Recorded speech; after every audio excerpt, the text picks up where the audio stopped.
Oi, tudo bem? Olha, que é isso? Oi, menina! Oiê! Vou fazer o Ariel, né?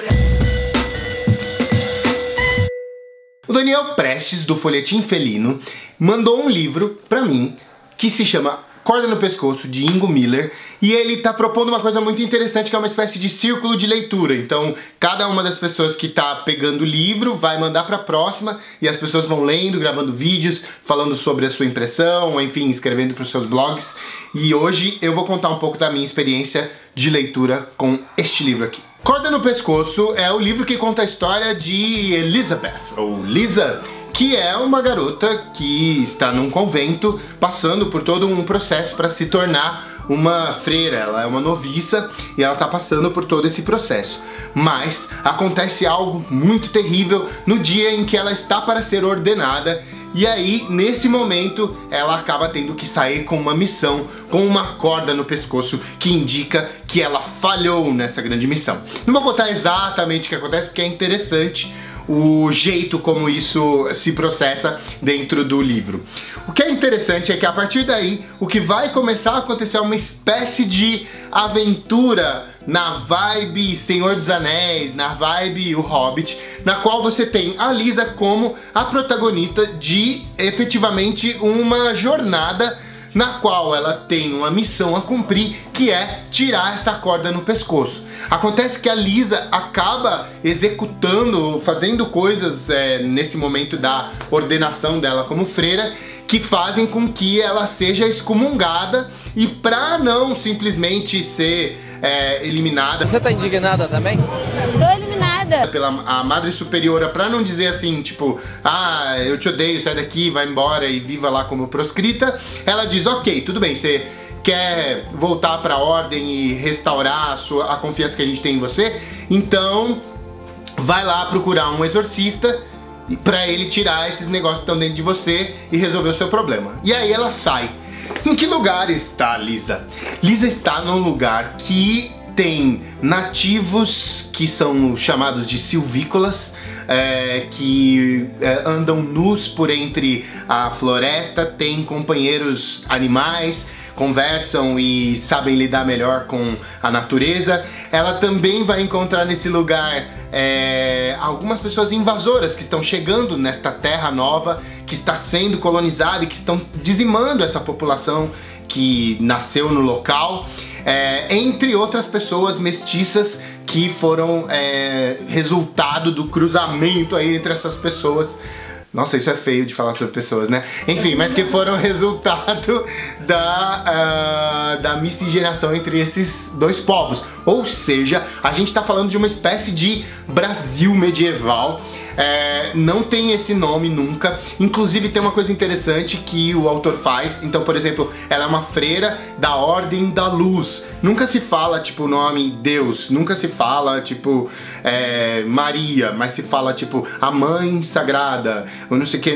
Então é interessante porque acaba ficando uma coisa ligeiramente neutra, ao mesmo tempo que todos os elementos te levam a entender que a jornada da Lisa está acontecendo dentro de um Brasil na época da invasão, né? Que é chamado Descobrimento, que acho estranho, mas enfim, na época da invasão. De toda forma, o livro vai se encaminhando para mostrar a Lisa encontrando companheiros entre essas diversas pessoas, e a Lisa vai tentando encontrar esse lugar para extirpar essa coisa ruim que tá dentro dela. E no meio dessa jornada ela vai se descobrindo muito maior do que ela imaginava. Ao mesmo tempo em que ela conhece pessoas que fazem que ela questione a própria santidade dessa instituição, que afinal de contas chega lá e não leva em consideração tudo que aquele povo tinha construído anteriormente, e simplesmente quer chegar com uma nova ideologia por lá. Então ela conhece uma menina que que uma salva a vida da outra e elas começam a se comunicar, embora não falem a mesma língua, e essa amizade vai fazendo com que ela questione essa ideia de tipo, ué, será que só existe uma grande verdade? Será que a gente tá certo de sair de lá de onde a gente veio, vir pra cá e falar sobre essas coisas, só que ao mesmo tempo as pessoas estão morrendo e não sei o que. Então é bem interessante a maneira como isso é construído. O livro tem uma pegada um pouco de jogo de RPG, assim, a Lisa em alguns momentos ela, tipo, vai colocar uma armadura e aí o autor descreve como que de que material é feito, descreve as armas, tem várias sequências de batalha em que as pessoas lutam umas com as outras, e nessas cenas dá pra perceber, quase dá pra ver, tipo, o mestre de jogo rolando o dado, fala assim, ah, deu 20, então ele acertou com um porrete bem na sua cabeça. Aí tipo, ah, tentou acertar, mas deu 1, então você, tipo, resvalou, mas não conseguiu acertar o seu golpe. Então é bem interessante essa influência que dá pra ver e de fato isso tá escrito aqui na breve descrição sobre o autor, que ele curte essas paradas de RPGs e afins. E ao mesmo tempo que isso é uma coisa interessante e, por exemplo, pra mim tem uma nostalgia legal, às vezes eu acho que ele pesa um pouco demais. Tipo, tem alguns momentos em que parece que ele tá mais preocupado em descrever, por exemplo, o equipamento, ou se o golpe acertou, ou não sei o que contar a história.